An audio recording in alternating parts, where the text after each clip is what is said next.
L'un des objectifs principaux de la réforme du travail portée par la ministre Myriam El Khomri est de donner une plus grande importance à la négociation d'entreprise.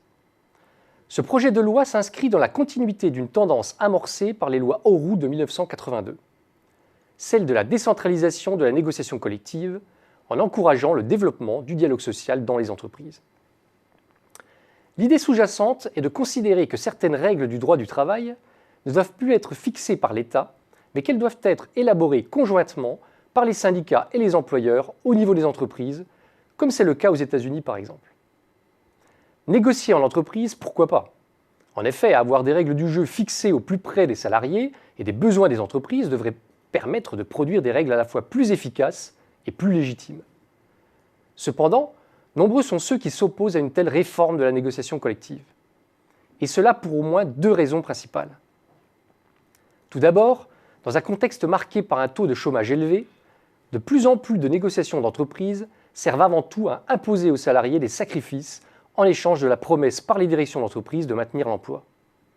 Or, le pouvoir de négociation des syndicats en entreprise est aujourd'hui très faible, notamment dans les PME où ils sont peu présents.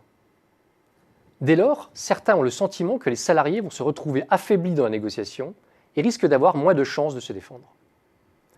Ensuite, cette réticence au face-à-face est liée au manque de culture contractuelle des acteurs sociaux en France.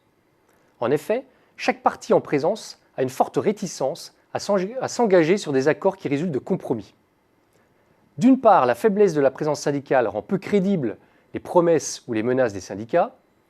D'autre part, la plupart des dirigeants français, et notamment les dirigeants de PME, sont encore trop attachés à l'exercice de leur autorité et n'ont pas la maturité suffisante pour impliquer les syndicats dans les décisions relevant de la gestion des entreprises. Dans ces conditions, il convient avant toute réforme d'établir un climat de confiance entre le chef d'entreprise et ses salariés.